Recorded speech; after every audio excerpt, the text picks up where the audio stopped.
안녕하세요. 30년 동안 독박 제사상 차리다가 할렐루야 한마디로 10월도 탈출한 50대 여자입니다. 저는 경상북도 안동에서 자랐어요. 작은 동네였지요. 동네 한가운데 느티나무가 한 그루 서 있고 그 아래 평상에 동네 어르신들이 모여 앉아 부채질하던 그런 동네요. 여름이면 매미소리가 귓속까지 파고들고 겨울이면 마당 장독구에 눈이 한 뼘씩 쌓이던 그런 곳이었어요. 저희 집은 가난했습니다. 아버지는 면사무소 말단 공무원이셨고요. 어머니는 동네 소일거리는 다 하셨어요. 옷단추 다는 일, 마늘 까는 일, 도라지 다듬는 일 등이요. 저녁이면 어머니 손이 항상 까매져 있었지요. 저는 사남매 중 둘째였어요. 위로 오빠 하나, 아래로 여동생이랑 남동생이 있었지요. 오빠는 공부를 잘했어요. 아버지가 입버릇처럼 우리 집 기둥은 큰애다 그러셨고요. 어머니도 좋은 반찬은 항상 오빠 그릇에 먼저 올리셨지요. 중학교 3학년 때 어머니가 저를 부엌으로 부르시더라고요. 정희야, 너는 고등학교는 보내줄 수 있는데 대학은 모르겠다. 오빠가 서울로 대학 가야 한다잖니. 저는 그저 알겠다고 했어요. 그땐 그게 당연한 거라고 생각했거든요. 큰 자식이 잘 되면 동생들이 따라 잘 되는 거라고요. 여상 졸업하고 대구의 작은 회사 격리로 들어갔어요. 첫 월급 18만 원. 그대로 어머니한테 가져다 드렸지요. 어머니가 그 봉투를 받으시면서 고생했다. 우리 정이 그러시는데 그 한마디에 회사 다닌 보람을 다 받은 것 같았지요. 22살 되던 해에 어머니가 의암으로 돌아가셨어요. 병원 침대에 누워 계시면서도 저한테 그러시더라고요. 정희야, 너는 좋은 남자 만나야 한다. 따뜻한 사람으로. 그해 가을이었어요. 회사 거래처에 자주 오던 한 남자가 있었어요. 키가 크고 웃을 때 눈가에 주름이 잡히는 사람이었지요. 그게 제 남편 김철수예요. 남편은 작은 자재회사 영업사원이었어요. 본인 말로는 자기네 집안이 안동에서 알아주는 양반 집안이라고 그러더라고요. 시할아버지 댁까지만 해도 마을에서 제일 큰 기와집이었고 머슴도 두고 살았다고요. 저는 그 말이 참 좋았어요. 어머니가 그러셨거든요. 따뜻한 사람 만나라고요. 양반 집안이면 사람 됨됨이도 반듯할 거라고 생각했어요. 식구도 많고요. 식구 많은 집에 시집가면 어머니 빈자리도 채워질 것 같았죠. 그래서 저는 24세 결혼했어요. 결혼식 날 시댁으로 가는 버스 안에서 남편이 제 손을 꼭 잡으면서 그러더군요. 정희야, 우리 집은 식구가 많으니까 너는 외롭지 않을 거야. 그게 제 인생 첫 번째 착각이었어요. 시댁은 안동에서 2시간 떨어진 면 단위 동네였습니다. 기와집이긴 했어요. 근데 가서 보니까 마당은 풀이 무릎까지 자라있고 마루는 까맣게 달아있는 그런 옛날 집이었어요. 며칠 살아보고 알았어요. 남편이 말하던 안동에서 알아주는 양반집이라는 건 다 옛날 얘기라는 거리요. 시할아버지가 일제 때 노름으로 한번 거덜내고 시아버지가 술로 또 까먹어서 남은 게 그 기와집 한 채랑 사당 한 칸이었어요. 그리고 입버릇 하나요. 조상 덕에 우리 집안이 이만큼 산 거다. 이만큼이 어느 만큼인지 저는 한참을 몰랐지요. 시집 첫날 새벽 5시였어요. 시어머니가 제 방문을 두드리시면서 그러시더라고요. 얘야, 우리 집은 며느리가 들어오면 첫날부터 부엌일을 배운다. 제사는 1년에 12번이다. 옆에서 시누이 형님이 팔짱 끼고 한마디 거들더라고요. 형님은 저보다 5살 위, 그때 29이었는데 결혼 안 하고 집에 있었죠.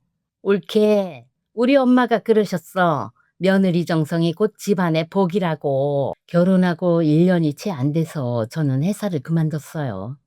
시어머니가 며느리는 집에 있어야 한다고 그러셨거든요. 그 부엌에 갇혀 30년이 흘렀어요. 한 달에 한 번씩 제사 차리는 인생이었지요. 남편이 영업사원이었으니까 월급이 뻔했어요. 시어머니는 집에만 계셨고 형님은 평생 직장 안 다녔어요. 그러니까 그 큰 제사상 차릴 돈이 어디서 나오겠어요.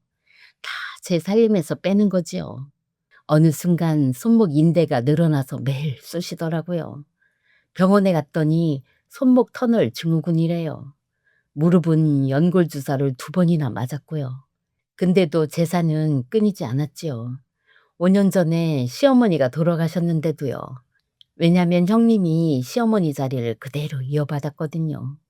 올해 정월 대보름이 막 지난 어느 새벽이었어요. 5시 반. 베란다 샤시 틈으로 바람이 쌩쌩 들어와서 발끝이 시려서 양말을 2겹 신었어요. 가스레인지 위에서 동태전이 지글거리는데 거실에서 남편이 소리를 치는 거예요. 여보, 커피 한 잔 더 와. 저는 손목 파스가 떨어진 줄도 모르고 새벽 4시부터 전을 부치고 있었어요. 비누칠 2번 하고 행주에 손 닦고 뜨거운 물 부어 인스턴트 커피 휘휘 저어다가 거실로 가져갔지요. 남편이 받으면서 그러대요.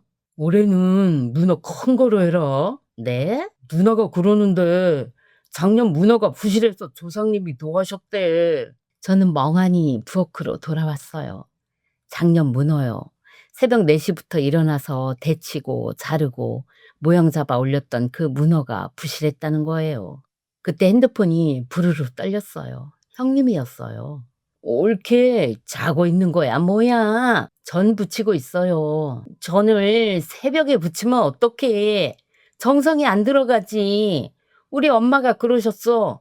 정성이 부족하면 집안이 망한다고. 저는 시계를 봤어요. 5시 반이었어요. 해는 아직 떠오르지도 않았는데요. 그리고 옳게 이번에 문어 작은 거 사면 조상님이 노하실 거야.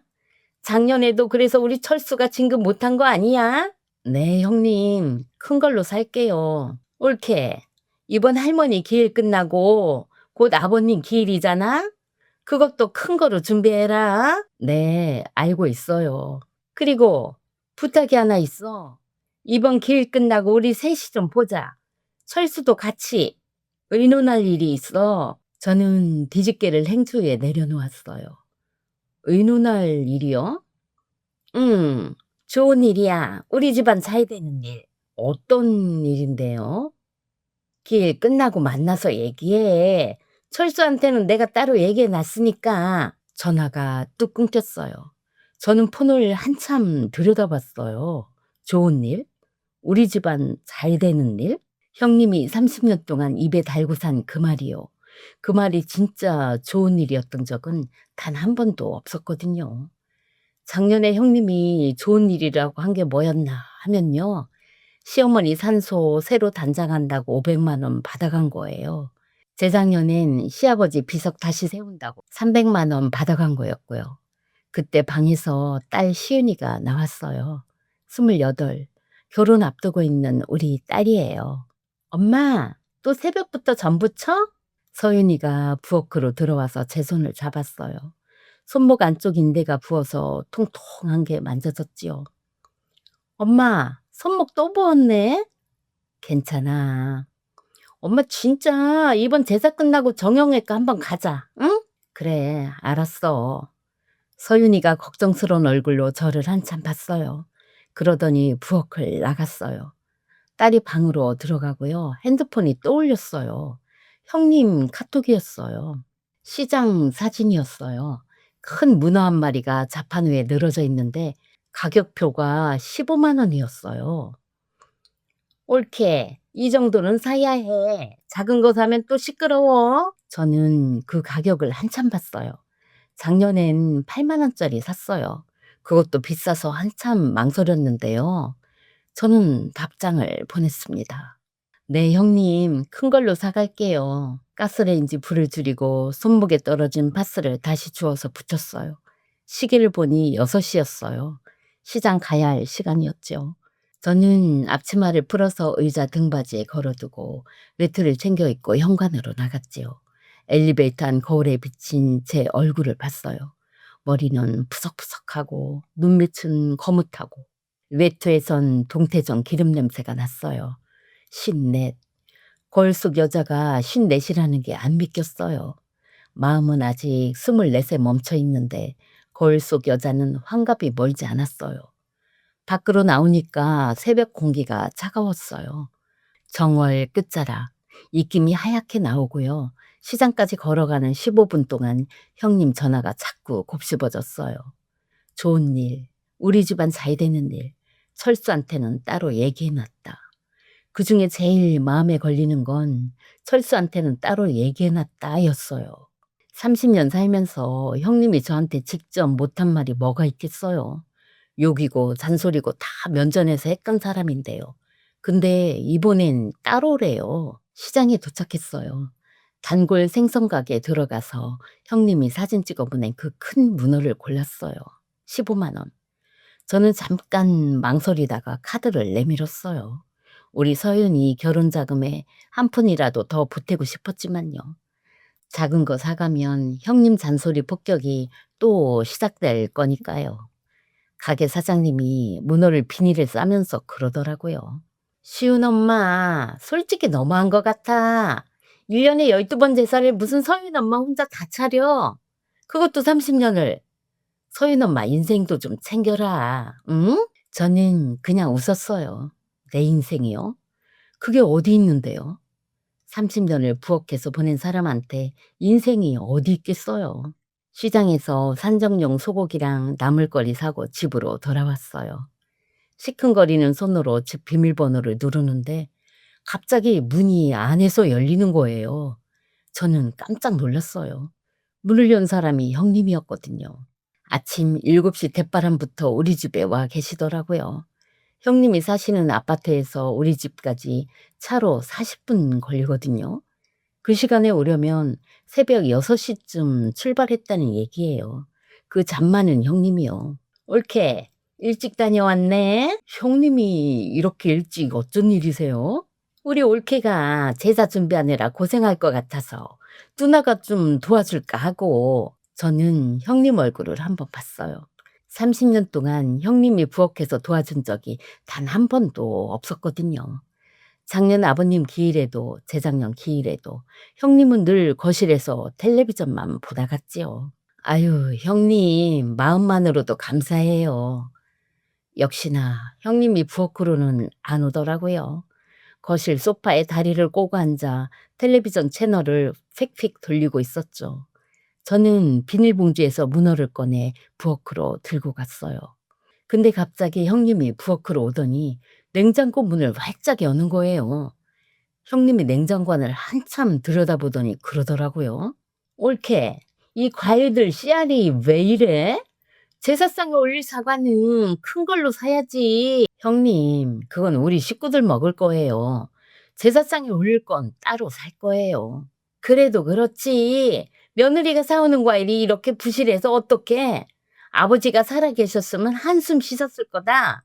형님이 이번엔 냉동실 문을 열더라고요. 옳게, 이게 뭐야? 굴비? 네, 형님. 다가오는 아버님 기일에 올릴 영광 굴비예요.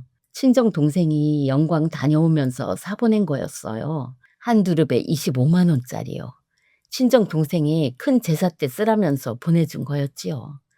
형님이 굴비 두릅을 손에 들어보시더니 킁킁거리며 냄새를 맡더군요. 이거 진짜 영광굴비 맞아? 가짜 아니야? 동생이 영광 가서 직접 사온 거예요. 누나가 좀 가져가서 살펴봐야겠다. 진짜면 다시 가져다 줄게. 형님, 그거 아버님 기일에 쓸 거예요. 두고 가세요. 옳게, 누나 못 믿어? 못 믿는 게 아니라 그게 큰 제사용이라서요. 옳게야, 우리 엄마가 그러셨잖아. 시누이가 며느리한테 한마디 하면 그게 곧 어머니 말이라고. 그때 거실에서 텔레비전 보고 있던 남편이 끼어들었어요. 왜 그래? 뭔 일이야? 아니, 내가 굴비 좀 본다는데 올케가 나를 못 믿는다 그러네. 여보, 누나가 굴비 좀 본다는데 왜 그래? 누나가 굴비를 잘 아시잖아. 여보, 그건 아버님 제사용이에요. 그거 없으면 다시 사야 한다고요. 누나가 다시 갖다 주신다고 했잖아. 우리 누나가 거짓말하는 사람이야? 제가 입을 다무니 형님이 입꼬리를 살짝 올리더군요. 올케야, 진짜 영광굴비면 길 전에 다시 갖다 줄게. 그러더니 형님이 본인 가방에서 종이 쇼핑백을 쓱 꺼내는 거예요. 백화점 쇼핑백이요. 아침 대바람에 우리 집에 올 때 쇼핑백을 챙겨온 거예요. 마치 처음부터 뭔가 가져갈 생각이었던 것처럼요.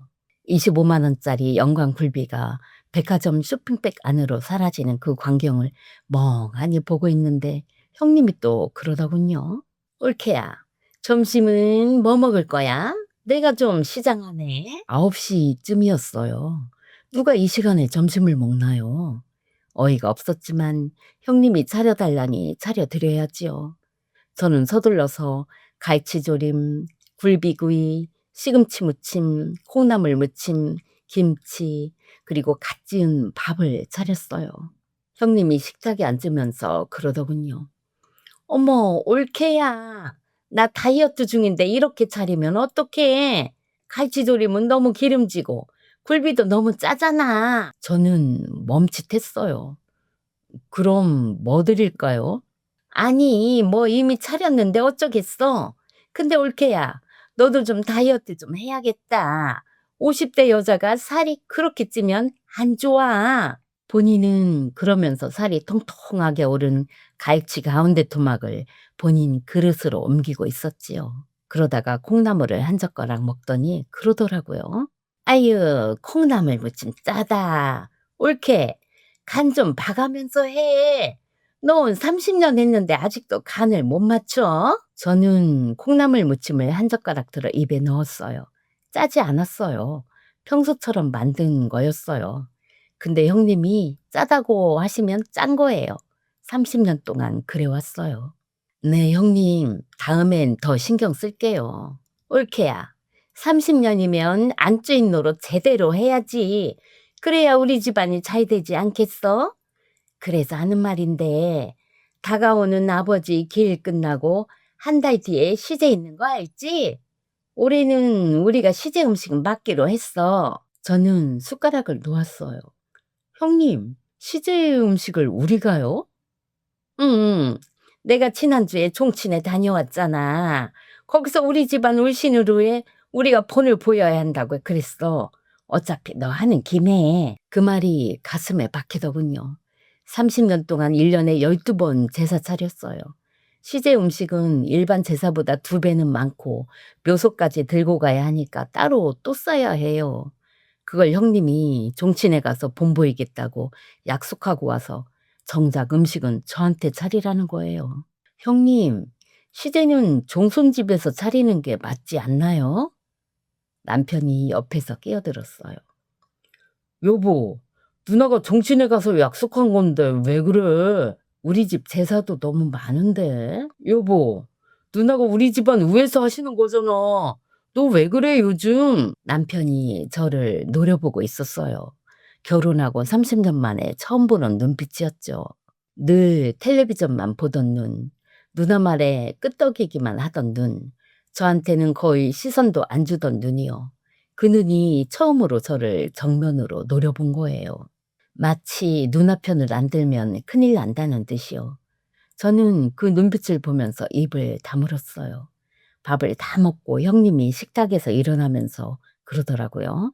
올케야, 누나는 이제 좀 가야겠다. 강남서 친구랑 약속이 있어서. 형님이 가고 남편은 다시 거실 소파에 누웠어요. 저는 식탁을 치우고 설거지를 했어요. 그릇에 묻은 기름이 잘 안 닦이더라고요. 손목이 시큰거리는 게 평소보다 더했어요.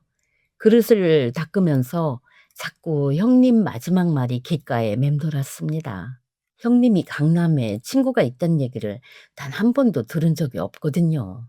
형님 친구라고는 안동, 친정 친척들이 다였는데 갑자기 강남이라니요. 뭔가 이상했지만 저는 더 이상 생각하지 않으려 했어요. 손목도 아프고 시할머님 제사 음식도 더 만들어야 하고요. 그냥 형님 친구가 강남에 있을 수도 있지 하고 넘겼지요. 설거지를 다 하고 마저 음식을 준비하려는데 서윤이가 부르더군요.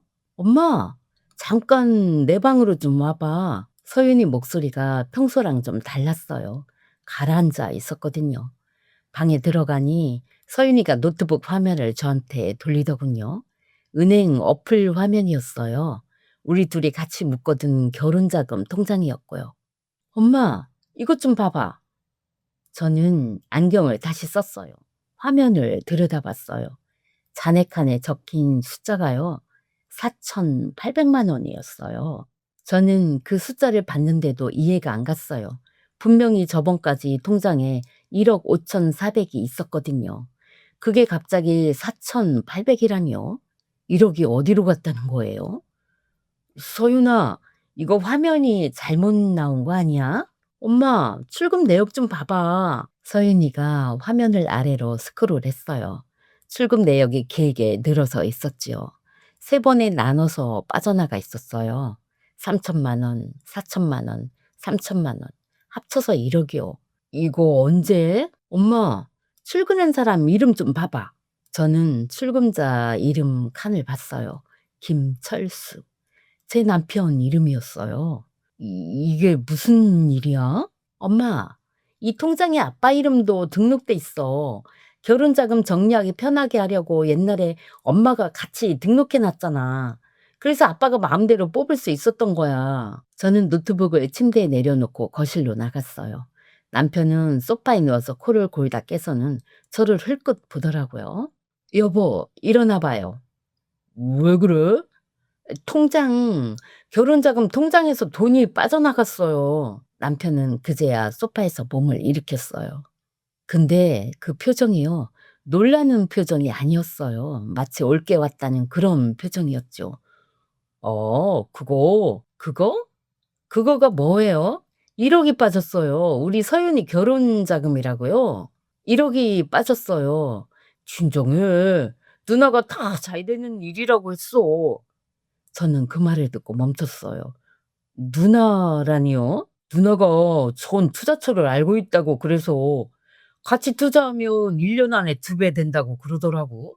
그래서 일단 옮겨 놨어." "여보, 우리 서윤이 결혼식이 2달 뒤에요. 신혼집 잔금 치러야 한다고요. 1 년이 어디 있어요." "여보, 2달 안에 다시 입금돼." "누가 그래요?" "누나가." 저는 남편 얼굴을 한참 봤어요. 남편은 진심으로 그렇게 믿고 있는 표정이었어요. 누나가 2달 안에 2배로 만들어 준다고요. 그게 더 무서웠어요. 50대 후반 남자가 30년 같이 산 아내의 1억을 누나 말 한마디에 뺏어 넘긴 거예요. 그것도 2달 뒤 결혼하는 딸 결혼 자금을요. "여보, 그 돈 어디에 투자했대요?" "오피스텔이래. 강남에 있는." 강남. 그 단어를 들으니까 등골이 서늘해졌어요. 아침에 형님이 강남에 약속 있다고 했거든요. 그게 친구 만나러 가는 게 아니라 강남 오피스텔 보러 가는 거였나 봐요. "여보, 그 오피스텔 어디예요? 등기는 어떻게 했어요?" "나도 자세히는 몰라. 누나가 알아서 한다고 했어." "누나가 우리 위해서 해 주는 거잖아." "우리 누나가 어떤 누나야? 우리 집안 위해서 평생 결혼도 안 하고 살아온 누나잖아." "여보, 그 누나가 그동안 우리한테 어떻게 했는데요. 시어머니 산소 단장한다고 500만 원 받아가고 시아버지 비석 다시 세운다고 300만 원 받아가고 우리한테 좋은 일 한 게 뭐가 있어요?" "이번엔 다르다고. 진짜 좋은 투자처를 잡았대." "여보, 누나가 직장 다녔던 적 있어요? 누나가 부동산 투자해서 돈 번 적 있냐고요?" "여보, 그건 모르는 거고." 30년을 옆에서 봤는데 어떻게 모르겠어요. 누나는 평생 자기 돈으로 뭘 불러본 적이 없는 사람이에요. 남편이 다시 소파에 누우며 그러더군요. "여보, 그만 좀 해. 2달 뒤면 다시 들어온다니까. 누나는 우리 집안 위에서 사시는 그런 사람이야." 저는 그 말을 듣고요. 남편을 한참 쳐다봤어요. 30년이요. 30년을 같이 살았는데 이 사람은 누나 말을 제 말보다 더 믿는다는 게요. 그 사실이 그날은 너무 아프게 박히더라고요. 저는 거실에서 일어나서 부엌으로 갔어요. 서윤이가 부엌으로 들어오더군요. "엄마 괜찮아?" 저는 가만히 식탁만 봤어요. "서윤아, 엄마가 30년을 어떻게 살았는지 아니? 네 결혼 자금이라고 모은 거였어. 30년이야." "엄마 알아." 서윤이가 제 손을 잡았어요. 서윤이 손은 따뜻하더라고요. "엄마, 일단 오늘은 푹 쉬자. 남은 제사 음식은 내가 할게. 엄마, 그리고 한 가지만 부탁할게." 저는 서윤이를 봤어요. "밤에 제사 끝나고 내일 나랑 강남에 좀 가보자." "강남?" "응. 고모가 간다는 그 강남. 고모가 어디 다니는지, 누구 만났는지 일단 우리 눈으로 한번 보자." 28 우리 서윤이가요. 엄마가 무너지는 그 자리에서 차분하게 다음을 준비하고 있었어요. "그래 가보자." 저는 식탁에서 일어났어요. 손목에 파스를 새로 붙이고요. 시할머니 제사 음식을 마저 준비해야 했어요. 1억이 사라진 그날도 제사는 와 있었으니까요. 그날 저녁 저는 평소처럼 음식을 차렸어요. 형님이 저녁 7시쯤 왔고요. 남편은 평소처럼 저를 2번 울리고요. 형님이랑 음복하고 9시 반쯤 형님이 일어났죠. "올케야, 누나 갈게. 내일 오전에 강남에 일정이 있어서 얼른 가봐야겠다." 저는 닫힌 현관문을 한참 봤어요. 형님이 강남 다녀온다는 그 내일이요. 우리 서윤이가 미행하기로 한 그날이거든요. 제사를 끝내고 저는 안방 화장대 앞에 앉아서 핸드폰을 켰어요. 카톡을 켜고 형님 프로필을 봤지요. 형님 프로필 사진이 바뀌어 있었어요. 언제 바뀌었는지 몰랐어요. 평소에 형님 프로필 같은 거 안 봤거든요. 새 프로필 사진에 형님이 어디 카페에서 커피를 마시고 있더라고요. 배경이 강남 어디인 것 같았어요. 옆에 누군가의 손이 살짝 보였어요. 형님 손이 아닌 다른 손이요. 저는 손가락으로 사진을 한번 확대했어요. 옆에 보이는 손이 좀 더 크게 보이더라고요. 남자 손이었어요. 그것도 젊은 남자 손이요. 저는 핸드폰 화면을 끄고 침대에 누워서 천장만 봤어요. 1억이 강남에 있고 그 강남에 형님이 가신다는 게요. 도대체 무슨 일이 벌어지고 있는 건지 머릿속이 뒤죽박죽이더라고요. 새벽 5시에 일어나 남편이 자고 있을 동안 아침을 차려놓고 식탁에 메모를 한 장 써뒀어요.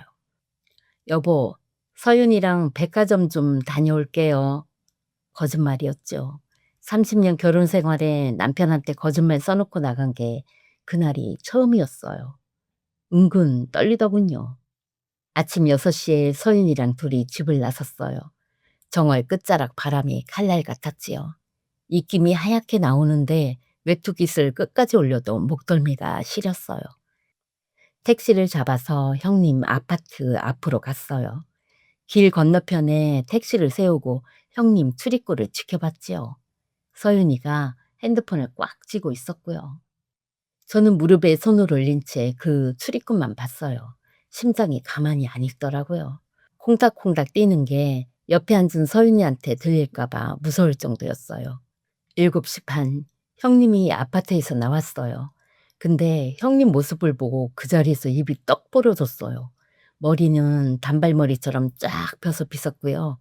빨간 입술에 까만 코트가 무릎까지 내려오고 손에는 명품 가방, 발에는 굽이 한 뼘은 되는 부츠를 신었더라고요. 아침 7시 반에요. 저는 30년 동안 그 형님을 봐왔거든요. 우리 집에 올 땐 머리 대충 묶고 슬리퍼에 늘어진 가디건 차림으로 와요. 근데 강남 가는 그날 아침에 형님은요. 저랑은 완전히 다른 세상에 사는 사람이었어요.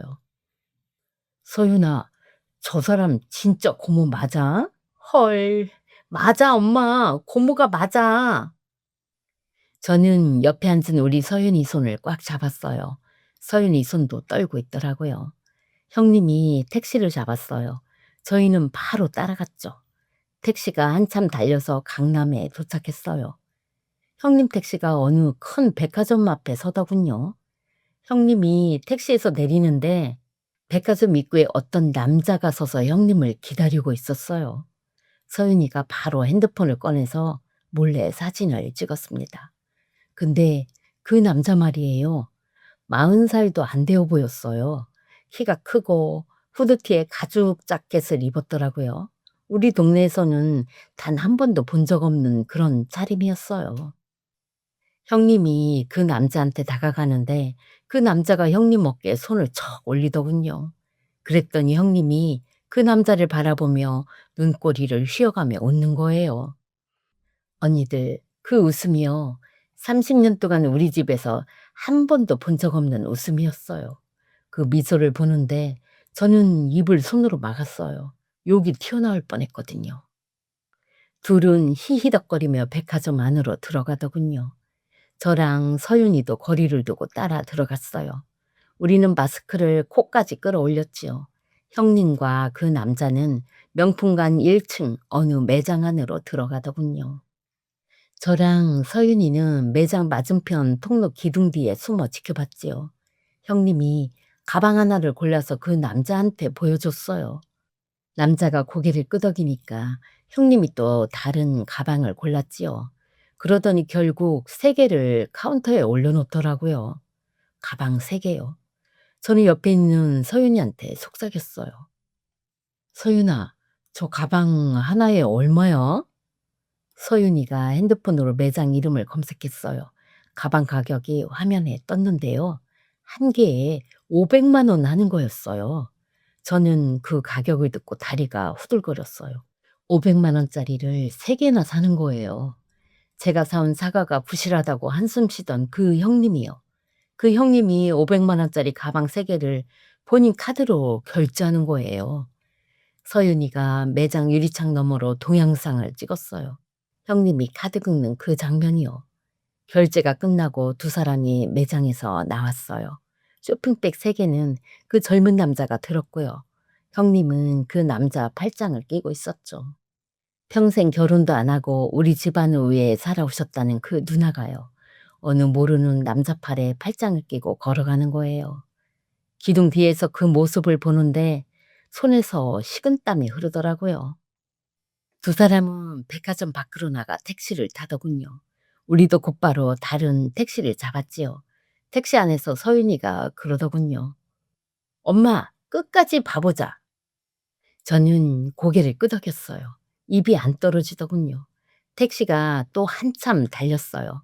이번엔 백화점에서 그리 멀지 않은 어느 오피스텔 건물 앞이었어요. 새 건물이었어요. 외벽이 새하얀 입구에 큰 유리문이 있는 그런 건물이요. 형님이랑 그 남자가 택시에서 내려서 그 오피스텔로 들어가더라고요. 그것도 둘이서 같이요. 마치 자기 집 들어가는 사람처럼요. 우리는 그 건물을 한참 봤어요. 남편이 그랬거든요. 강남 어느 오피스텔에 1억이 들어갔다고요. 저 건물이에요. 저 안에서 형님이랑 그 젊은 남자가 같이 살고 있는 거예요. 30년 동안 동생네 살림 짜내고 우리 집안 위에서 평생 사신다는 그 누나가요. 저 건물 안에서 그러고 있는 거예요. 저는 우리 서윤이 손을 꽉 잡았어요. 서윤아, 응, 엄마. 우리 1억으로 저 집을 산 거지? 저 남자랑 같이 살려고? 서윤이가 한참 대답을 안 했어요. 그러더니 핸드폰으로 그 오피스텔 외관이랑 입구 주소를 찍더군요. 엄마, 일단 집에 가자. 더 보면 우리 마음이 안 좋을 것 같다. 택시 안에서 저는 창밖을 한참 봤어요. 서울 강남은 처음이었어요. 차창 밖으로 큰 빌딩들이 휙휙 지나가는데요. 저는 그 빌딩들을 보면서 가슴이 콱 막히더라고요. 평생을 직장 한 번 안 다닌 영림이요. 30년 동안 입버릇으로 조상 덕에 우리 집안 이만큼 산 거다 그러신 그 형님이요. 올케한테 정성 부족하면 집안 망한다고 가스라이팅 하신 그 형님이요. 시제 음식까지 올케한테 떠넘기신 그 형님이요. 그 형님이 올케 살림 짠해서요. 강남에 오피스텔 사고 1,500만 원짜리 명품 가방 사고 그 돈으로 어느 젊은 남자한테 팔짱 끼고 있는 거예요. 서윤아, 엄마가 이제부터 좀 달라져야겠다. 엄마 무슨 뜻이야? 우리 아무한테도 말하지 말자. 아빠한테도, 그 누구한테도 오늘 본 거, 사진 찍은 거, 동영상도. 일단 너랑 나만 알고 있자. 서윤이가 한참 저를 보더라고요. 그러더니 천천히 고개를 끄덕였어요. 우리는 택시에서 내려 집으로 들어갔어요. 집에선 남편이 점심도 안 차려 먹고 또 소파에 누워서 텔레비전을 보고 있더군요. 여보, 백화점에서 뭐 샀어? 아무것도 안 샀어요. 맨손으로 왔어? 그럴 거면 뭐하러 가? 저는 그 말을 듣고요. 남편 뒤통수를 한참 봤어요. 이 사람이요. 자기 누나가 아내 1억으로 강남에 오피스텔 사고 젊은 남자랑 팔짱 끼고 다니는 줄도 모르고요.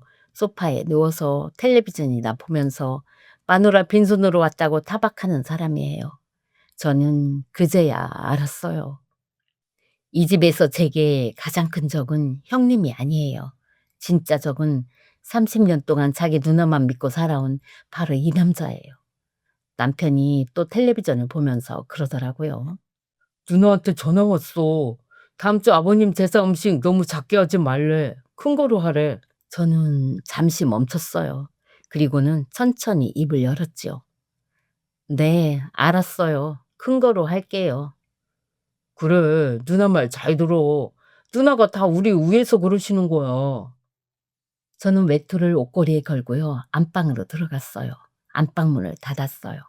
침대에 걸터 앉아서 천장을 한참 봤어요. 강남 다녀온 그날 밤부터요. 저는 잠이 안 왔어요. 천장만 보고 누워 있었어요. 옆에서 남편이 코를 골면서 자고 있는데요. 그 코 고는 소리가 그날따라 천둥 소리처럼 들리더군요. 머릿속에 자꾸 한 가지가 맴돌았어요. 이 사람들이요. 형님이랑 남편이요. 30년 동안 한 팀처럼 저를 부려먹은 사람들이에요. 시어머니 유언 들먹이면서 정성 부족하면 집안 망한다고 가스라이팅 하면서 며느리 살림 짠해서 1억까지 빼간 사람들이에요. 이 사람들을 그냥 두고 볼 수가 없겠더라고요. 근데요. 60에 가까운 여자가 이 사람들을 어떻게 이기겠어요. 소리 지른다고 누가 들어줘요? 울고불고 한다고 누가 봐주겠어요? 뗐으면 더 호구로 보일 거라고요. 저는 그날 밤 새벽 2시까지 누워서 머리를 굴렸어요. 그러다가 한 가지가 떠올랐지요. 이 집안 사람들이 제일 무서워하는 게 뭐냐 하면요. 조상님이에요. 조상 덕에 우리 집안이 이만큼 산 거다. 형님이 입버릇처럼 하는 그 말이요. 1년에 12번 제사 차린 그 이유요. 이 사람들 머릿속엔 조상님이 신이에요. 그러면요. 그 조상님보다 더 센 게 나타나면 어떻게 될까요? 저는 핸드폰을 꺼내 카톡 채팅방을 열었어요. 평소엔 거의 안 들어가던 채팅방이요. 안동여상 동기 단톡방이요. 친구들이 평소엔 자기 손주 사진 올리고 김치 담갔다고 자랑하고 그러는 단톡방이요. 저는 한 30년을 이 친구들이랑 가깝게 못 지냈어요. 결혼하고 시댁일에 치여서요. 친구들이랑 1년에 한 번 만나기도 힘들었어요. 그래도 단톡방은 그냥 두고 살았거든요. 저는 거기에 한 줄을 적었어요. 얘들아, 깨어 있어? 새벽 2시 반에요. 누가 답장할까 싶었는데요. 5초도 안 돼서 답장이 왔어요. 순자였어요. 안동에서 식당 하는 동기요. 종이야, 안 자고 뭐 해? 너 뭔 일 있어?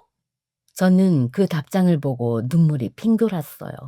30년 동안 시댁 식구한테 한 번도 받아본 적 없는 그런 따뜻한 한 줄이었거든요.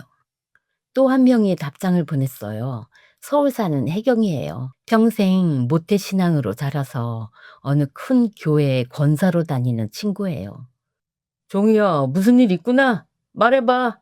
저는 한참을 망설이다가 손가락으로 한자 한자 썼어요. 얘들아, 나 좀 도와주라. 이틀 뒤였어요. 순자가 안동에서 첫 차 타고 올라왔고요. 혜경이는 서울 본인 동네 일을 잠시 미뤘다고 했고요. 셋이 서울 어느 작은 카페에서 만나기로 했어요. 카페에 들어가니 순자랑 혜경이가 창가 자리에 먼저 와서 기다리고 있더군요. 저를 보자마자 순자가 자리에서 일어났어요. 정희야, 네 얼굴이 왜 그래? 어디 아파? 아니야. 일단 앉아서 얘기하자. 셋이 자리에 앉았어요. 따뜻한 커피 한 잔씩 시키고요. 저는 한참을 컵만 만지작거렸어요. 어디서부터 얘기해야 할지 모르겠더라고요. 그러다가 입을 열었어요. 얘들아, 나 30년 동안 시댁에서 어떻게 살았는지 들어줄래? 두 친구가 고개를 끄덕였어요. 저는 그제야 입을 열었어요. 며느리 살림 짠해서 시댁제사 12번 차린 거, 손목인데 늘어진 거, 무릎 연골 다른 거, 영광굴비 25만 원 쇼핑백에 챙겨가신 거, 1억 빼간 거, 강남 오피스텔에 젊은 남자랑 사는 거, 전부요. 1시간을 쏟아냈어요. 1시간 내내 두 친구가 한마디도 안 했어요. 그저 듣기만 했어요. 가끔 순자가 컵을 꽉 쥐는 게 보였고요. 혜경이가 입술을 깨무는 게 보였지요. 제가 다 얘기하고 나서 한참 침묵이 흘렀어요. 그러다 순자가 자리에서 벌떡 일어나더니 저를 끌어안았어요. 정희야, 30년 동안 이런 일을 혼자 견뎠어? 그 신우이년 진짜 박살내야지 안 되겠네. 카페에서 욕이 터지니까 옆 테이블 손님이 흘끗 보시더라고요. 근데 저는 그 욕이 들리는 게 그렇게 시원할 수가 없었어요. 30년 동안 우리 집에서 욕 한마디 못 들어본 며느리한테 친구가 와서 신우 욕을 해주는 거잖아요. 혜경이가 옆에서 차분하게 그러더군요. 정희야, 우리가 도와줄게. 근데 신우이를 작살내려면 신우이가 평생 무서워하는 게 뭔지 알아야 해. 저는 고개를 들었어요. 그 집안 사람들 머릿속엔 조상님이 신이야. 그러면 그 조상님보다 더 센 게 나타나면 어떻게 될까? 모태신앙 권사로 다니는 혜경이가 제 말을 듣더니 얼굴이 환해지더군요. 그러더니 가방에서 책 2권을 꺼냈어요. 찬송가랑 성경이었어요. 성경을 펼치더니 형광펜으로 몇몇 구절들을 표시하더라고요. 정희야, 이 구절만 외워. 우상숭배 하는 자는 천국에 들지 못하리라. 이 한 줄이면 그 집안 30년 제사가 통째로 무너져. 저는 그 종이를 받아서 한참 봤어요. 순자가 옆에서 그러더군요. 정희야, 시댁 식구 앞에서 어떤 표정 지어야 하는지 알려줄게. 인자한 미소, 자비로운 눈빛, 그게 핵심이야. 형님이 화내면 화낼수록 너는 더 자비로워져야 돼. 그래야 네가 더 옳아 보여. 순자가 카페 자리에서 시범을 보이는데 진짜 어느 교회 권사가 와 있는 줄 알았어요. 정희야, 자 따라해봐. 저는 카페 창가 자리에서 두 손을 모으고 눈을 살짝 감았어요. 입꼬리만 살짝 올리면서요. 순자가 보더니 그러더라고요. 오, 정희야, 너 잘하는데? 혜경이가 옆에서 웃으면서 그러더라고요. 정희야, 너 어느 권사 못지않게 잘하네? 저는 그 말을 듣고 카페에서 크게 웃었어요. 어디서 입을 손으로 가리고 웃은 적은 있었지만 그렇게 크게 웃은 건 정말 오랜만이었어요. 순자가 그 모습을 보더니 또 그러더라고요. 정희야, 너 이제 잘 살 거야. 두고 봐. 혜경이가 제 손을 잡았어요. 정희야, 우리 단톡방에서 매일 연락하자. 무슨 일 있으면 바로 알려줘. 저는 친구들과 헤어지고 집에 도착해서 아무 일 없는 듯 평소처럼 살았어요. 새벽에 일어나서 남편 아침 차리고 빨래 돌리고 청소하고요. 형님이 카톡으로 잔소리하면 답장 보내고요. 그리곤 남편이 잠든 밤에는요. 혼자 매일 연습했어요. 혜경이가 준 찬송가 가사랑 성경 구절을 매일 외웠어요. 화장대 거울 앞에서 두 손 모으는 자세, 눈 살짝 감기, 인자한 미소도 매일 연습했어요.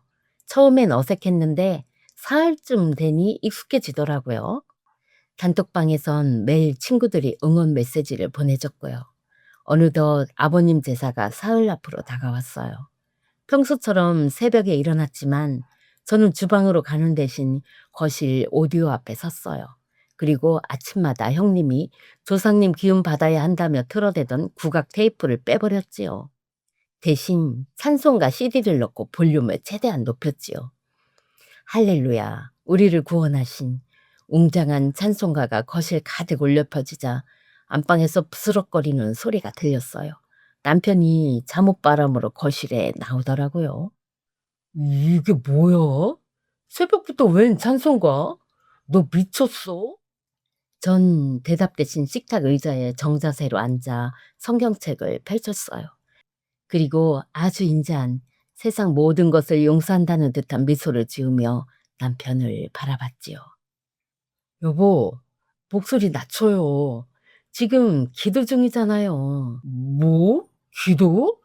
당신 교회 다녀? 제정신이야? 남편이 씩씩거리면서 오디오 쪽으로 가려고 했어요. 저는 식탁에서 일어나서 남편 손을 덥석 잡았지요.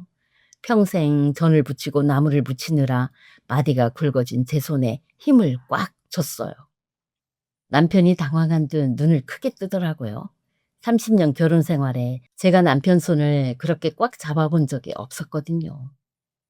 여보, 어제 꿈에 우리 어머님이 나타나셨어요. 우리 엄마가? 네.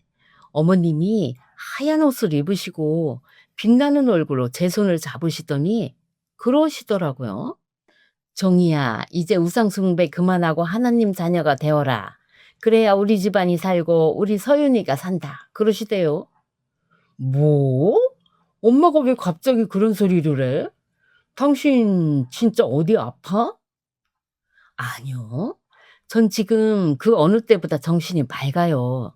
여보, 생각해 보세요. 30년 동안 제사 지내서 우리 집안에 남은 게 뭐가 있어요? 당신 진급은커녕 매번 제자리 걸음이고요. 우리 서윤이 결혼 자금까지 고모한테 다 뜯겼잖아요. 이게 다 우리가 엉뚱한 데 정성을 쏟아서 벌을 받는 거래요. 남편 얼굴이 불그락 푸르락 달아오르더군요. 고모한테 뜯겼다는 말에 찔린 건지 아니면 제 기세에 눌린 건지 입술을 파르르 떨면서요. 당신 그거 우리 누나가 다 잘 되라고 한 거야. 누나가 얼마나 우리 집안을 위하는데. 저는 그 말을 듣고 입꼬리를 더 올렸어요. 자비로운 웃음으로요. 철수 형제님, 남편 입을 떡 벌렸어요. 너 지금 나한테 뭐라고 부른 거야? 철수 형제님, 고모님한테 사탄이 꼈나 봐요. 제가 이제부터 우리 가족으로의 특히 고모님으로의 금식 기도를 시작하려고요. 아, 그리고 이번 주 아버님 제사요. 전 못 차려요. 하나님이 우상숭배는 절대 안 된다고 하셨거든요. 남편이 뒷목을 잡으면서 거실 소파에 풀썩 주저앉더군요. 평소 같으면 어디 옆편네가 하면서 소리를 지를 사람이요. 제 눈빛이 너무 맑고 단호하니까 오히려 겁을 집어먹은 모양이더라고요. 전 그 모습을 뒤로하고 안방으로 들어와 서랍 깊숙이 넣어두었던 검은색 정장을 꺼냈어요. 형님이 그토록 강조하던 안주인의 위엄을 보여줄 때가 왔거든요. 전 정장을 차려입고 향수를 뿌리고 구두소리를 또각거리며 현관으로 향했죠. 현관을 나서자마자 제가 향한 곳은 집 근처에서 가장 크고 화려한 대형 교회였어요. 평생 제사상 앞에서 절만 하던 제가 십자가 아래 앉아 있으니 기분이 묘하더군요. 하지만 전 거기서 기도를 한 게 아니라 가장 인자해 보이는 목사님의 말투와 손짓, 그리고 성령 충만해 보이는 신도들의 그 맑은 눈빛을 머릿속에 통째로 복사하기 시작했어요. 상대의 무기를 빼앗아 내 방패로 삼는 것, 그것이 제가 선택한 첫 번째 공격이었지요. 집으로 돌아오니 거실에는 이미 형님이 와 있었어요. 얼마 전 강남에서 봤던 그 화려한 빨간 입술은 어디 가고 다시 우리 집 올 때 입던 그 늘어진 가디건 차림으로 소파 상전 노릇을 하고 있더군요. 형님 옆에는 남편이 굽신거리며 과일을 깎아 바치고 있었고요. 형님은 제가 들어오는 소리를 듣자마자 고개도 안 돌리고 앙칼지게 말했어요. 옳게 어딜 갔다 오는 게야. 그리고 옷차림은 그게 뭐야. 제사 지내는 집 안주인이 어디서 그런 여우 같은 검은 옷을 입고 다녀? 평소 같으면 죄송해요 형님. 서윤이랑 보느라 좀 늦었네요. 하고 기어들어 갔겠지만 오늘은 달랐어요. 저는 형님 앞에 다가가 형님의 두 손을 덥석 잡았지요. 형님이 당황해서 손을 빼려 했지만 30년 전 붙이던 그 악력으로 형님의 손을 꽉 쥐고 눈을 맞췄어요. 형님, 할렐루야. 제가 드디어 길을 찾았어요. 뭐? 할렐루야? 옳게. 너 지금 뭐라는 거야? 손 안 놔? 형님, 어제 새벽에 제가 기도를 하다가 성령을 받았거든요. 돌아가신 시어머니가 꿈에 나타나셔서 제 손을 콕 잡고 우시더라고요. 정희야, 우리 집안에 사탄이 꼈다. 네 신을 속에 그 욕심 많은 귀신을 쫓아내지 않으면 집안이 풍비박산 난다. 그러시던데요. 형님, 제가 오늘부터 형님을 위해 금식 기도 시작할게요. 형님 속에 든 그 더러운 귀신이 물러가야 우리 집안이 살아요. 제 목소리는 떨림 하나 없이 단호했고 눈빛은 말 그대로 맑은 눈의 광인 그 자체였습니다. 남편은 입에 물고 있던 사과를 툭 떨어뜨렸고 형님은 귀신이라도 본 듯 얼굴이 하얗게 질려 입술만 파르르 떨더군요. 30년 동안 정성 부족하면 망한다며 저를 가스라이팅하던 그 논리를 그대로 되돌려주니 형님은 논리적으로 반박할 길을 잃은 거예요. 이게 진짜 미쳤나? 야, 김철수, 네 마누라 좀 봐. 이게 지금 나한테 귀신이 들렸대잖아. 형님이 소리를 지르며 남편을 다그쳤지만 전 오히려 더 인자한 미소를 지으며 형님의 어깨를 쓰다듬었지요. 형님, 사탄이 형님 입을 빌려 소리를 지르는 거니 전 이해해요. 괜찮아요. 아, 그리고 이번 주 아버님 시제 음식 말이에요.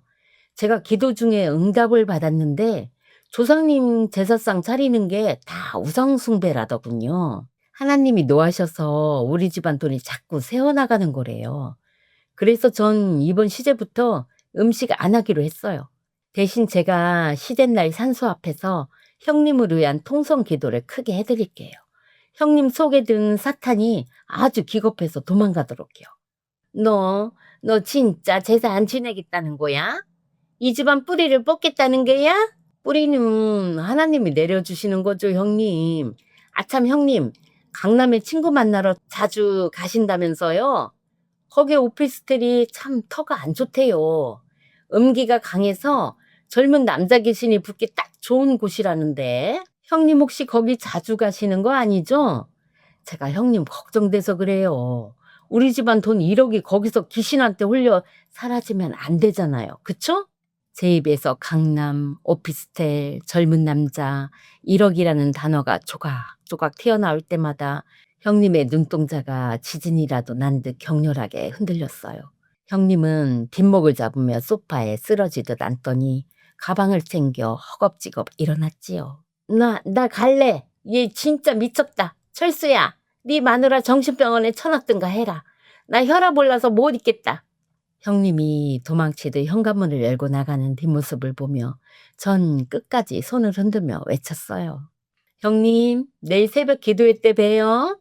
제가 형님 이름 적어서 헌금도 냈어요. 문이 쾅 닫히고 집안에 정적이 찾아오자 전 싱크대로 가서 고무장갑을 끼고는 냉장고 깊숙이 박혀있던 제사용 나물들을 전부 꺼내 쓰레기 봉투에 담기 시작했어요. 75리터짜리 대형 쓰레기 봉투 3개가 빵빵하게 차오를 때까지 제 손은 멈추지 않았죠. 30년 동안 이 집안의 안녕을 지켜준다고 믿었던 그 눅눅한 고사리, 도라지, 그리고 형님이 제일 좋아했던 살이 통통한 북어찜까지 전부 그 검은 비닐 속으로 처박혔지요. 비닐을 묶을 때마다 끈적한 간장 양념이 손가락 사이로 흘러내렸지만 이상하게도 더럽다는 생각은 전혀 들지 않더군요. 오히려 30년 묵은 체증이 그 음식물들과 함께 썰물처럼 빠져나가는 그런 기분이었거든요. 당신 지금 이게 다 뭐 하는 짓이야? 제사 음식을 버리면 천벌받아. 거실에서 멍하니 이 광경을 보던 남편이 비명을 지르며 다가오더군요. 쓰레기 봉투 속에 처박힌 문어다리를 보며 사색이 된 그 사람의 얼굴 위로 강남 백화점에서 가방 3개를 긁으며 환하게 웃던 형님의 얼굴이 겹쳐 보였지요. 전 평온하게 고무장갑을 벗고 싱크대 선반 위에 놓인 성경책을 경건하게 가슴에 품었어요. 여보, 이건 음식이 아니라 우리 가족의 영혼을 갉아먹는 독이에요. 형님 속에 든 그 욕심 많은 귀신이 이 음식 냄새를 맡고 자꾸 꼬이는 거라잖아요. 집안에 낀 이 부정을 다 씻어내야 우리 서윤이 앞길이 열리는 거예요. 당신 설마 서윤이보다 그깟 문어다리가 더 소중한 건 아니죠? 제 목소리가 너무나도 자비롭고 단호했는지 남편은 삿대질하던 손을 허공에 멈춘 채 입만 벙긋거리더군요. 30년 동안 누나 말이 곧 법이라며 제 입을 막던 그 논리를 이제는 하나님의 뜻이라는 방패로 되돌려주니 이 남자도 속수무책인 거지요. 전 당황해서 어쩔 줄 모르는 남편을 뒤로하고 서윤이 방으로 향했어요. 방 안에는 서윤이가 노트북 앞에 앉아 무언가에 집중하고 있었어요. 제가 다가가자 서윤이는 어제 형님이 들어갔던 그 오피스텔의 등기부 등본과 형님 이름으로 된 주식거래 내역서 몇 장을 화면에 띄워 보여주더군요. 형님은 평생 직장 한 번 안 다니면서도 시어머니가 돌아가실 때 남긴 작은 연립주택을 담보로 몰래 대출을 받아 그 돈으로 주식을 하고 남편한테 뜯어낸 1억으로는 강남 오피스텔 보증금을 치른 거였어요. 엄마, 고모가 이 오피스텔 계약한 날짜 좀 봐. 아빠 통장에서 1억 빠져나간 날이랑 정확히 일치해. 그리고 이거 고모랑 같이 있던 그 남자, 고모한테 투자 전문가라고 속이는 만나는 애 같아. 사실은 그냥 고모 돈 뜯어내는 제비 같은데? 우리가 찍은 그 화려한 쇼핑 영상과 이 추억한 돈거래 서류들이 하나로 뭉쳐지자 30년 독박 제사의 결말이 어떤 모양이어야 하는지 선명해지더군요. 형님이 그토록 신성시하던 집안의 뿌리를 그 뿌리부터 썩게 만든 게 본인이라는 걸 골수까지 새겨줘야 했어요. 전 장롱 깊숙이 숨겨두었던 여행용 캐리어를 꺼냈어요. 그리고 평소 제사 때 입던 그 낡은 옷들을 전부 꺼내 바닥에 던져버리고 대신 서윤이가 작년에 사준 화사한 원피스와 선글라스를 챙겨 넣기 시작했지요. 옷가지 사이사이로 형님의 대출 독촉장 사본과 주식 잔고 증명서를 겹겹이 끼워 넣었지요. 가방 지퍼를 올리는 소리가 마치 전쟁터의 북소리처럼 제 심장을 울리더군요. 거실에선 남편이 누나에게 전화를 거는지 "누나, 종이가 좀 이상해." 하며 징징거리는 소리가 들려왔지만 전 눈 하나 깜짝하지 않았어요. 오히려 아주 우아하게 화장대 앞으로 가서 제일 붉은색 립스틱을 입술에 꾹 눌러 발랐지요. 새벽 5시, 30년 동안 단 한 번의 오차도 없이 제 손목을 깨우던 그 지독한 알람 소리 대신 창문을 때리는 차가운 새벽바람 소리에 눈을 떴어요. 평소 같으면 머리카락에 기름 냄새가 멜까 봐 수건으로 머리를 질끈 동여매고 영하의 날씨에도 찬물에 손을 담가 나무를 씻고 있었겠지요. 하지만 전 오늘 화사한 원피스를 꺼내 입고 거울 앞에 앉았어요. 30년 만에 처음으로 시아버지 제사 음식을 단 하나도 준비하지 않은 새벽. 집안에는 고소한 음식 냄새 대신 적막한 냉기만이 감돌고 있었지요. 오, 추워. 여보, 아직 불 안 올렸어? 음식 냄새가 하나도 안 나네? 안방에서 부스스 일어난 남편이 거실로 나오며 코를 킁킁거렸어요. 30년을 받아먹기만 했으니 몸이 먼저 기억하는 거죠. 아버님 제삿날 아침엔 당연히 거실 가득 기름 냄새가 진동해야 하고 아내는 부엌대기가 되어 땀을 흘리고 있어야 한다는 그 당연한 공식 말이에요.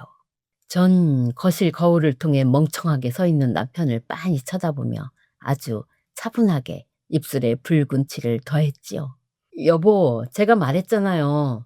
저 이제 하나님 자녀 됐다니까요. 오늘 아침엔 우리 서윤이랑 아주 특별한 기도를 드리러 가기로 했어요. 아버님 제사상은 걱정 마세요. 형님이 직접 차리신다고 했잖아요. 정성이 부족하면 집안이 망한다는데 혈육인 형님이 직접 기집게 잡으시는 게 100번, 1000번 맞아요. 아니, 그래도 그렇지. 오늘이 우리 아버지 제삿날인데 누나가 혼자 그걸 어떻게 다 해? 당신 진짜 어디 아픈 거 아니야? 남편의 목소리가 높아졌지만 전 우아하게 일어나 가방을 챙겼어요. 그리고 제사상이 놓여야 할 텅 빈 거실 테이블을 가리켰지요. 거기엔 제사 음식 대신 커다란 성경책 한 권과 두툼한 서류 봉투 하나가 덩그러니 놓여 있었어요. 그 봉투 안에는 형님이 시어머니 집을 담보로 받은 대출 독촉장과 우리 서윤이 결혼자금 1억으로 투자했다던 그 강남 오피스텔의 실체, 그리고 젊은 남자와 찍힌 사진들이 고스란히 들어있었죠. 여보, 봉투는 형님 오시면 같이 열어보세요. 조상님이 주신 특별한 계시가 담겨 있으니까요. 전 이제 사탄의 유혹이 없는 곳으로 떠납니다. 우리 서윤이 인생에 낀 그 지독한 사이들을 다 씻어내러 가야 하거든요. 서윤이가 방에서 여행용 캐리어를 끌고 나왔어요. 아이의 얼굴엔 두려움 대신 묘한 설렘과 단호함이 서려 있더군요. 남편은 여전히 상황 파악을 못한 채 기도하러 가는데 웬 가방이야? 금식 기도원이라도 가는 거야? 하며 헛소리를 해댔어요. 전 그 남자의 얼굴을 마지막으로 한 번 훑었어요. 30년 세월이 무석하게도 지 아내가 어떤 마음으로 이 집을 나서는지 끝내 묻지 않는 저 무지함이 오히려 제 발걸음을 가볍게 만들더군요. 현관문을 열고 나가는 순간 복도 저편에서 엘리베이터가 올라오는 소리가 들렸어요. 형님이겠지요. 우리는 지하 주차장으로 내려와 미리 예약해둔 택시에 몸을 실었어요. 차창 밖으로 평소보다 한적한 새벽 도시 풍경이 스쳐 지나가더군요. 그동안 제사 음식에 갇혀 단 한 번도 보지 못했던 제삿날 아침의 자유였습니다. 전 핸드폰을 꺼내 시댁 단톡방에 올릴 마지막 폭탄을 점검하며 인천공항 국제선 터미널을 향해 거침없이 속력을 올리는 택시 등받이에 깊숙이 몸을 기댔지요. 공항 터미널의 높은 천장 위로 쏟아지는 눈부신 햇살이 마치 제 인생의 새로운 막을 알리는 조명처럼 느껴졌어요. 전 전부치는 연기에 가려져 보이지 않던 세상이 이렇게나 넓고 환했나 싶더군요. 제 손에는 구질구질한 뒤집개 대신 파리행 비행기 티켓과 여권이 들려 있었습니다. 서윤이가 제 곁에서 캐리어를 끌며 이제 진짜 시작이라며 웃어주는데 그제야 제가 숨을 쉬고 있다는 실감이 나더군요. 면세점 구역 소파에 자리를 잡고 앉아 저는 품 안에서 핸드폰을 꺼냈습니다. 비행기 모드로 바꾸기 전 마지막으로 해야 할 성스러운 의식이 남았거든요. 화면을 켜자마자 시댁 단톡방에 불이 나 있었습니다. 평소엔 옳게 이번 제사인 생선 좀 좋은 거 써라 하던 형님의 잔소리만 가득하던 그 방이 지금은 비명과 욕설로 도배되어 있더군요. 저는 서윤이가 밤새 정리해준 파일들을 하나씩 그 단톡방에 올리기 시작했지요. 형님이 강남 백화점에서 명품 가방 3개를 한꺼번에 결제하던 동영상, 서윤이 결혼자금 1억으로 계약한 강남 오피스텔 등기부등본, 그리고 그 오피스텔 입구에서 젊은 남자와 팔짱을 끼고 활짝 웃고 있는 형님의 고화질 사진까지요. 채팅방의 대화가 순간 멈췄습니다. 폭풍 전야 같은 정적이 흐르더니 이내 남편의 메시지가 올라오더군요. 이게 뭐야? 누나 저 강남 오피스텔이 뭐야? 저 남자는 누구고? 내 1호, 우리 서윤이 돈 다 저기로 간 거야? 아니, 철수야. 저거 다 가짜야. 올케가 나 모함하려고 조작한 거야. 올케, 너 지금 어디야? 죽고 싶어? 저는 아주 우아하게 공항 라운지 창밖에 비행기를 배경으로 찍은 셀카를 한 장 올렸습니다. 입술엔 아까 바른 붉은 립스틱이 선명하게 빛나고 있었지요. 그리고는 짧은 메시지를 덧붙였어요. 형님, 조상 덕은 직접 차린 제사상에서 보셔야죠. 정성이 부족하면 집안 망한다면서요. 형님이 직접 장보고 전 부치시면 정성이 2배라 조상님이 아주 좋아하실 거예요. 전 이제 제 조상님 대신 제 인생을 보살피러 파리로 떠납니다. 아, 그리고 철수 형제님, 거실에 둔 서류 봉투에 제 이혼 서류랑 형님이 누나한테 보낸 송금 내역 정리해뒀으니 잘 읽어보세요. 할렐루야. 전송 버튼을 누르는 순간 형님에게서 전화가 걸려왔지만 전 망설임 없이 수신 거절을 누르고 형님의 번호를 차단해버렸습니다. 이어 남편과 시댁 식구들 모두를 하나하나 차단 목록에 집어넣었지요. 탑승 안내 방송이 들려오자 전 핸드폰 전원을 완전히 꺼버렸어요. 그리고 검은색 가방을 어깨에 고쳐매고 서윤이와 함께 게이트를 향해 당당하게 걸어갔습니다. 기내로 들어가는 연결 통로의 차가운 금속 바닥을 밟을 때마다 제 낡은 인생의 껍데기가 하나씩 벗겨져 나가는 기분이 들더군요. 파리 샤를 드골 공항에 내려서 가장 먼저 한 일은 한국에서 쓰던 유심칩을 빼서 공항 쓰레기통에 던져버린 거였어요. 30년 동안 저를 구속하던 그 지독한 알람 소리, 형님의 날선 목소리, 남편의 무심한 명령들이 그 작은 집 하나와 함께 제 인생에서 영원히 로그아웃된 기분이었죠. 서윤이랑 에펠탑이 보이는 노천 카페에 앉아 쌉싸름한 에스프레소를 마시는데 코끝을 스치는 바람에서 더 이상 기름 냄새가 나지 않는다는 사실이 믿기지 않아서 한참을 울었습니다. 여행에서 돌아온 뒤 제가 마주한 현실은 예상보다 더 처참하고도 통쾌했어요. 형님은 제가 단톡방에 올린 그 서류와 사진들 때문에 문중 어른들에게 불려가 석고대죄를 해야 했죠. 시어머니 집까지 담보로 잡아 주식으로 날려먹고 올케 돈 1억으로 강남에서 젊은 놈이랑 살림을 차렸다는 사실이 밝혀지자 그 양반 집안이라 자부하던 곳에서 형님은 완전히 매장당했거든요. 그 잘난 집안의 의신이 본인의 추악한 욕망 때문에 걸레짝이 된 걸 확인했을 때 형님은 제 발치에 엎드려 "옳게 내가 사탄에 씌었었나 봐. 한 번만 용서해 줘." 그러며 울더군요. 전 그저 인자하게 웃으며 대답했어요. "형님, 전 이미 형님으로의 금식기도 다 끝냈어요. 이제 형님의 죄는 하나님이 알아서 하실 거예요." 남편요? 그 사람은 누나에게 배신당했다는 충격보다 당장 자기 밥을 차려주고 빨래를 해줄 식모가 사라졌다는 사실에 더 절망한 듯 보였어요. 초췌해진 얼굴로 이혼만은 안 된다고 매달리는데 전 미리 작성해둔 이혼 서류를 그 사람 가슴팍에 꽂아주었지요. 30년 동안 제가 차린 제사상이 몇 상인데 그 정성의 반의 반만이라도 저한테 쏟았으면 우리가 이 자리에 있었겠느냐고요. 결국 저는 당당히 제 몫의 재산을 분할받고 그 지긋지긋한 기와집과 사당을 영원히 떠났어요. 지금 전 햇살이 잘 드는 작고 깨끗한 집에서 오로지 저만을 위한 아침을 맞이해요. 새벽 5시에 눈을 뜨는 건 여전하지만 이제는 전 부칠 준비를 하는 게 아니라 창문을 활짝 열어 맑은 공기를 마시고 제가 좋아하는 따뜻한 둥글레차를 한 잔 끓여 마시죠. 식탁에 앉아 가만히 창밖을 내다보면 바람에 흔들리는 나뭇잎조차 저에게 고생했다고 손을 흔들어 주는 것 같더군요. 파스 자국이 지워진 깨끗한 제 손목을 바라보며 오늘은 무슨 맛있는 것을 먹을지 고민하며 천천히 찻잔을 내려놓는답니다. 지금까지 정희 씨의 사연이었습니다. 아이고, 우리 정희 씨 정말 고생 많으셨어요.